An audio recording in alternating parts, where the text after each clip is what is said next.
next up, I want to talk about the keys on the bottom. There's 4 keys here laid up. We got the home. I'm sorry, that's the home. This is the menu, the home, back, and search. I personally think that the search is an absolutely stupid and pointless button, just because I mean, it's your phone. You're gonna know it because you're gonna set it up. You know, you really don't need to search your phone or anything like that. Also, when you first load your phone, it comes with the Google toolbar stuck right there. And to be honest, with 7 home screens, why do you need the search button? You can just stick that somewhere. It's really unobtrusive. It's easy to use. I just honestly think this search button's a stupid waste of space. That's just me. Back button and home button. Back takes you back 1 screen. It's, they're very obvious and intuitive again. Home screen takes you right to here, to your home screen, not to where your apps are, but right here, your original home screen. And the menu button brings up it's kind of a right click of your phone, if you will. Wherever you are, you could be. This is in the task killer. Brings up a different menu for the task killer than it would, say, if I was in the instant messaging. That's my screen name. Go ahead and IM me if you really feel like the need to. But then we have these down here. Probably can't read those, but save conversations, select services, settings, help, and exit.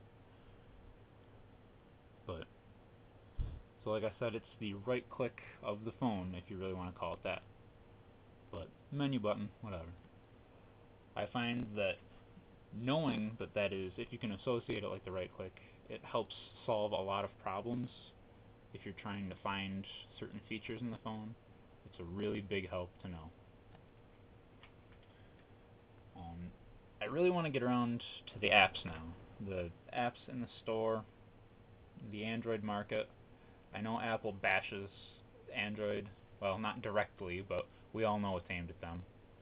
Apple says that, they've got 8 bajillion different apps and they're the biggest store around. Well, whoop-de-doo. It's not really a big deal, because I searched for all the apps that I had on my iPhone that I really wanted. I mean, I realized there's some that were just kind of dumb, or some that I knew I wasn't going to find because they were only iPhone specific. But, so I didn't really hold out for them. But there were some core ones that I really wanted. And I'd made a list of 23 apps to search, because when you go onto the Android market on the internet, on your computer, you can't search the full market. It only tells you that it only has just a sampling available for you to look at. And I honestly think that's kind of stupid. Why wouldn't you be able to search it from anywhere?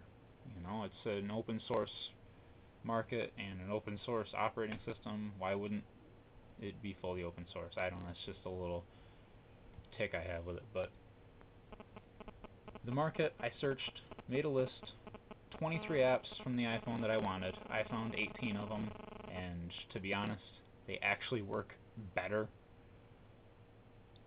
All updates installed and everything, they work better here on an Android phone, just the interface and the functionality, than they do on an iPhone.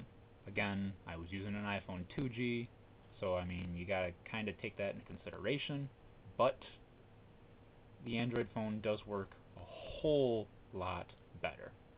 I really recommend it. First thing I want to say is this phone comes with Wear, the app Wear, installed, and I don't know if anybody's familiar with it, but it's got like its own little home screen, and you can find places to go, places to eat, find what the traffic reports or weather is going to be. I don't know, it's kind of a cool app, and I liked it. And like I said, the phone comes with it. But my bug with that is that it's a free 7-day trial, and then you have to pay for it, and it'll automatically bill your carrier, your it'll put it on your phone bill by month just after the 7 days if you don't cancel. And that really pissed me off because like I said, I really like the app. So I found Around Me, which I also had on my iPhone, and I really like that one too. And Around Me is it's free. Don't worry about it. It's another thing that you can search other things. Yes, it's amazing. GPS is off. But you can search these, or you can do a manual search, and awesome. Well, we're not going to wait for that. You can do there we go. Cool. You can do a manual search if you want. You can, whatever. I'm in Conquest if anybody cares. It works really well.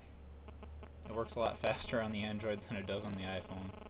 Taking into consideration, I know, processor speed, crappy phone, don't remind me. Email. A lot of people are using email. I use email. I'm not going to pop in there because I don't really feel like giving you guys my email. But the email versus, I'm sorry, I don't have it on here. Gmail, it's over here somewhere. Gmail. I checked out the Gmail app, and the only real difference is that it's for syncing with Gmail. Gmail comes standard on the phone.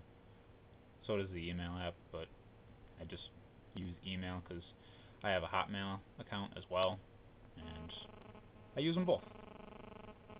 So I just found the email worked better just for the sheer reason that I use other email accounts and it allowed me to sync the other email accounts. Gmail is just for Gmail. I have no real tics with it or anything other than that.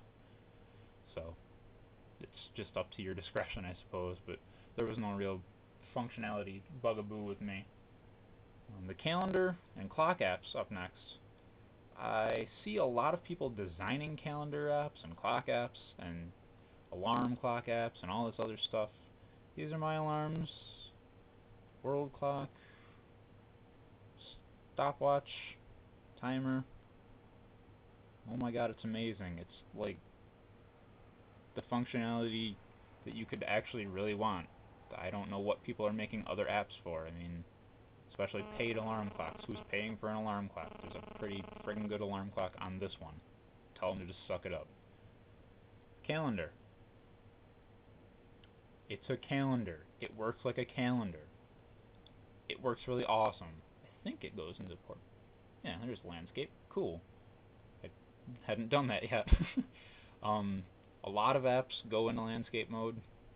So, I mean, if you're looking for that functionality, which is kind of weird, but if you're looking for it, most all the apps have it. So, there you go. But the calendar app works just as it should. It works really well. It's really fluid. It's organized really easily to understand. Again, I'm going to use the word intuitive. It just works. There's no real brain surgery about it or anything. So, I don't know why people are making calendar apps either. I don't know. I just find it really stupid. Alright. Memo. The memo pad. I haven't made any memos. I like making memos. That's where I throw all my homework assignments for school and other things that I need to remember for the week. It's simple. It's a notepad. Again, not earth-shattering. Evernote.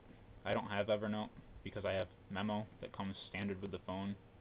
Because I don't need to download something that gives me 8,000 features for something that I only need one. It works. Don't waste your time and your memory space.